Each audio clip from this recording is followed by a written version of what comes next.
The mansion gates flew open. Chima's car screeched to a stop. Two men jumped out and dragged a young girl, no older than 18, into the house. She was shaking, crying, begging to go home. Jerry didn't care. He didn't have time for sympathy. He had to live.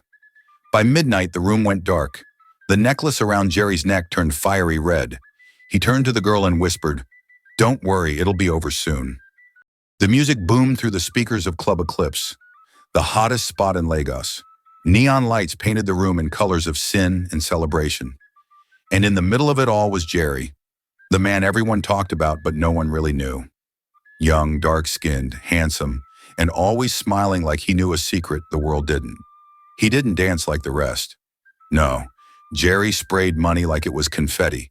Bundles of crisp N1000 notes flew from his hands and landed like blessings from a money god. Girls screamed, bouncers smiled, DJ shouted, "Make some noise for the Money King." Jerry lived like royalty. Every night was a show, every appearance a spectacle.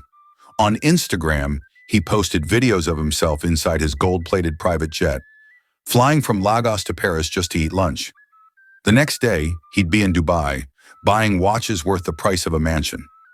Luxury cars lined his garage, Bentleys, Rolls-Royces, Lamborghinis, and the rarest Ferraris. He wore diamond-studded clothes and threw parties that cost millions. But there was one thing Jerry never did. He never sent money home. Back in his hometown of Akwa Ibom, his mother still fetched water with a bucket. His only brother worked as a mechanic and barely fed his family. His father died years ago, and nobody from Jerry's side had seen a dime from his wealth. Some people whispered, "How can someone so rich forget his roots?" But those who knew the truth feared saying it out loud. Jerry wasn't allowed to help anyone, not even his blood. That was rule number one of his dark covenant. You see, Jerry didn't just have money, he had a secret so terrifying that it made him rich beyond belief, but cursed him beyond saving. Every midnight, the clock ticked like a countdown to death, and the only way to survive till morning was simple, yet horrifying. He had to sleep with a virgin every single night, and that night was no different. 12 years ago, Jerry was just another broke boy on the streets of Uyo. He was skinny, wore torn slippers, and hawked gala and cold drinks in traffic. Life was hard. His mother struggled to feed him and his brother. There were days they drank only Gary and slept on the floor with empty stomachs. But Jerry always dreamed big. He used to say, "One day I go fly plane, I no go ever suffer again." That day came, but not in the way anyone expected. At age 21, Jerry disappeared for 3 months. Rumors flew. Some said he went to work abroad. Others said he joined Occult. But when he returned, everything changed. Suddenly, he had money, plenty of it. He bought his mother a small house and gave his brother a used car. But after that, he cut off everyone. No calls, no visits, no help, just silence. What no one knew was that Jerry had made a spiritual covenant in a remote shrine deep in Edo State. A dark priest had promised him wealth beyond imagination. The only condition? He must sleep with a virgin every single night. If he missed just one night, his life, wealth, and soul would be taken, immediately and painfully. And no one close to him must ever benefit from his riches. That meant no gifts, no support, no kindness. Breaking any of the rules would trigger instant destruction. The covenant was sealed with blood, fire, and the screams of unseen spirits. Jerry agreed. That night, the spirits gave him a mysterious black ring and a necklace that glowed red at midnight, reminders of his contract. The next morning, he woke up to N10 million in his bank account. Within a month, he had N500 million. Within a year, he was a billionaire. But the virgins had to keep coming. At first, it was easy. Girls lined up for him. Money, fame, luxury. But after a few years, it became difficult. His workers had to search, verify, and sometimes even force girls into it. And when none were available, Jerry would panic like a madman. Because midnight waits for no one, and the spirits never forgive. The time was 11:45 p.m.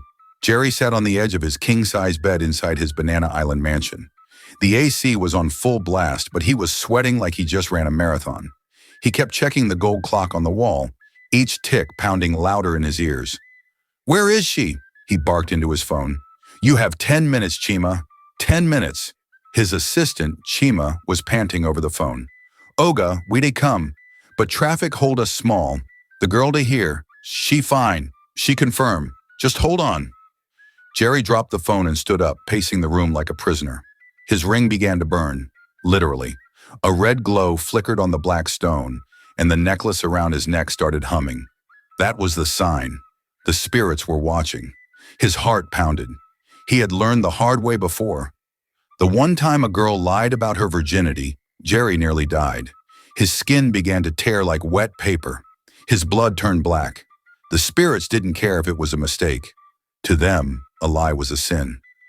11:56 p.m. The mansion gates flew open. Chima's car screeched to a stop. Two men jumped out and dragged a young girl, no older than 18, into the house. She was shaking, crying, begging to go home. Jerry didn't care. He didn't have time for sympathy. He had to live. By midnight, the room went dark. The necklace around Jerry's neck turned fiery red. He turned to the girl and whispered, "Don't worry, it'll be over soon." The next morning, Jerry woke up fresh, smiling, glowing with wealth. His phone showed another $10 million had landed in his offshore account. The covenant was fulfilled again. But Jerry knew it was only for one more day. Jerry's wealth wasn't just protected by spirits, it was also managed by humans. He had a secret team, hired strictly to find virgins, young girls from villages, boarding schools, orphanages, and even churches. They worked under code names: Eagle, Cobra, Falcon, and Owl. Cobra was the recruiter. A former university lecturer, he knew how to charm, lie, and manipulate. He promised scholarships, modeling contracts, or salvation. Most of the girls never knew what they were walking into. Falcon handled transportation. He moved the girls quickly, never using the same route twice. Sometimes by boat, sometimes by helicopter. He ensured no one tracked them. Owl was the cleaner. If a girl screamed too much or tried to escape, Owl took care of it. No traces, no noise, no body. Jerry paid them well. They lived in luxury, traveled abroad, and had no conscience. They didn't ask questions. They only followed the rules, because breaking the covenant wasn't just Jerry's death. It would kill all of them. But lately, virgins were getting harder to find. Nigeria was changing. Girls were growing up faster. Even younger ones were already exposed to sex. Churches weren't safe anymore. Schools were suspicious. And the streets? Filled with danger. One night, Eagle called Jerry and said, "Boss, we may have a problem. The girls we're finding now, many of them are lying." Jerry's voice dropped. "You know what that means?" "Yes, sir," Eagle replied. "We're increasing the testing, but the spirits are watching." Jerry stared at his ring. It pulsed faintly, like a ticking bomb. The covenant had rules, the spirits had patience, but not forever. Jerry's younger brother, Uduak, sat in the workshop, wiping grease off his hands. He looked at the broken-down tricycle in front of him and sighed. Business was slow. His last customer hadn't even paid. His wife was pregnant with her second child, and there was no food at home. He looked at his phone and stared at Jerry's Instagram page. The latest post showed Jerry at a yacht party in Monaco, sipping champagne with celebrities. Uduak's eyes welled up with tears. He dialed Jerry's number again, switched off. It had been 6 years since Jerry spoke to him. 6 years since he sent that used car and walked away. No help, no calls, not even on Mama's birthday. People in their village called Jerry the Devil's ATM. Rich but wicked, alive but spiritually dead. Their mother, Mama Ikate, still lived in the same leaking house Jerry grew up in. Sometimes she cried and prayed, saying, "God, whatever is holding my son's heart, break it. Let him remember us." But Jerry would never remember. He was not allowed to. Helping his family meant violating the covenant. One act of kindness, one naira sent out of love, and the spirits would strike. Jerry knew the rules. He had tried to cheat once, sent N2 million secretly to his mother through another name. That same night, his mansion caught fire. A painting screamed. The girl he slept with vanished into black smoke. The ring burned his finger until it blistered. A voice whispered, "You were warned." Since then, Jerry never tried again, no matter how much they begged. no matter how much he wanted to, because he knew one act of love could cost him everything. Jerry sat in his massive marble bathroom, staring at himself in the mirror. His face looked tired, not from lack of sleep, but from fear. The mirror had started showing things that shouldn't be there. Sometimes it wasn't his reflection he saw. Instead, he'd see the faces of the girls, the ones who cried, the ones who screamed, some of them bleeding, some begging him to stop. One night he saw a child, a girl not older than 12, staring at him through the glass, her eyes pitch black. She didn't blink. She didn't speak. She just watched. Then suddenly the mirror cracked from corner to corner. He rushed out of the bathroom, gasping. That night he couldn't sleep. Even though he fulfilled the ritual, something was different. The spirits were restless. He called the priest who helped him join the covenant, an old man known as Baba Alufa. "Why am I seeing them?" Jerry asked. Baba's voice was slow. "You carry too many souls, Jerry. Your wealth is too heavy. Every girl you've touched, their spirit follows you. Soon they will turn from shadows to hunters."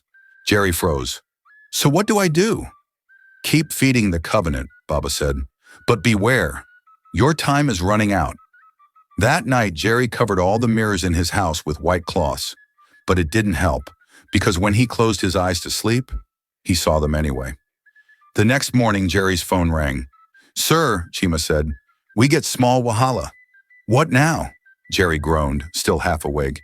"EFCC just posted something on Twitter. They're launching an investigation into your finances." Jerry sat up instantly. "Who told them?" "Nobody told them. It's social media. People they complain say you too they throw money, but nobody sabi your source. No company. No records. Nothing." Jerry hissed and laughed. Let them try. But inside he was shaken. His money was real. Spiritually real, but physically untraceable. No business, no inheritance, no clear bank trail. He just had it. That's what made him a ghost in the financial world, and now a target. 2 days later, EFCC summoned him for questioning. He went, dressed in a N3 million designer suit, smiling, sunglasses on. Reporters rushed him, cameras flashed. "Mr. Jerry, what do you do for a living?" "What's the secret behind your wealth?" Jerry chuckled. "God's grace," and he replied. In the EFCC office, they grilled him for hours. "Where do your billions come from? Who are your business partners? Where is your office registered?" Jerry gave vague answers. Big grammar, empty smiles.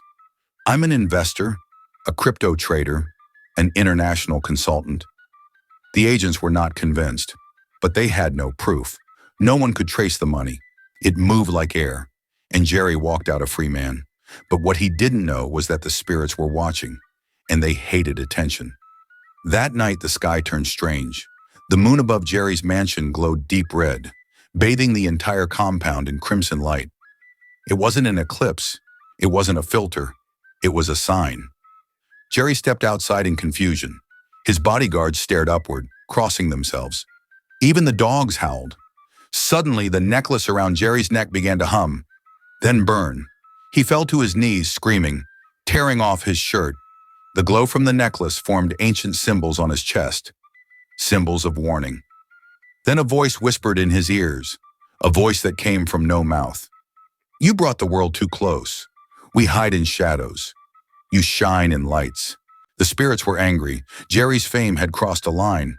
His ritual was sacred, hidden in the dark. But now TV, blogs, and online gossip had dragged their secret into the light. They didn't want to be seen. If he didn't fix this, they'd take everything. Jerry ran back inside, shaking. He called Baba Alufa again. "The moon turned red," Jerry said. "The spirits, they spoke to me." The old man sighed deeply. "You've made too much noise. You must hide again. Leave Lagos. Go silent. Disappear for a while." Jerry gritted his teeth. "What about the virgins?" "You must still find them, but in the dark. No more Instagram. No more spraying money." The old man ended the call. Jerry stared at the dark sky. How could he stop being famous when his entire life was built on it? Jerry tried to obey. He stopped posting. He canceled parties. He laid low, but his name was already too big. People still talked. Blogs still posted. Cameras still followed. Worse, his workers were failing. Eagle called him one night, panic in his voice. "Boss, we no get girl today. We search everywhere. All the new ones lie." Jerry jumped to his feet. "What do you mean?" "I mean, no virgin today. No one." Time, 10:43 p.m. Jerry screamed, knocking over a glass table. "Search again. Use money. Use fear. I don't care. Just find her." Falcon was already on the road, driving through bad streets, offering N5 million for any untouched girl. At 11:22 p.m., Cobra brought a girl, young, scared, from a remote village. No phone, no ID. She was the only option. Jerry didn't even ask questions. He dragged her into the room. His necklace was already glowing like fire. By midnight, the ritual was complete, but it was getting harder. His workers were tired. Some wanted out. Even Chima, his loyal assistant, started asking questions. "Oga, how long you go they live like this? You know they fear?" Jerry slapped him. "Don't ever ask me that again." But deep down, Jerry was scared, because the system that gave him life was beginning to crack. Her name was Deborah. She was 19, a church girl, quiet, naive, the kind who still wore long skirts and carried her Bible everywhere. She was kidnapped from her school compound by Cobra's team, drugged, and transported to Jerry's private mansion outside Abuja. When she woke up, she was inside a golden room, lying on silk sheets, confused and terrified. Jerry walked in, ready to complete the ritual, but Deborah wasn't ordinary. She began to pray, loudly, violently, tears streaming down her face. "Holy Ghost! Fire! I cover myself with the blood of Jesus. Every satanic altar, scatter!" Jerry froze. The ring on his finger burned. The necklace hissed like a snake. The air became heavy. Candles blew out. His eyes turned black. His voice cracked. "Stop it!" he screamed.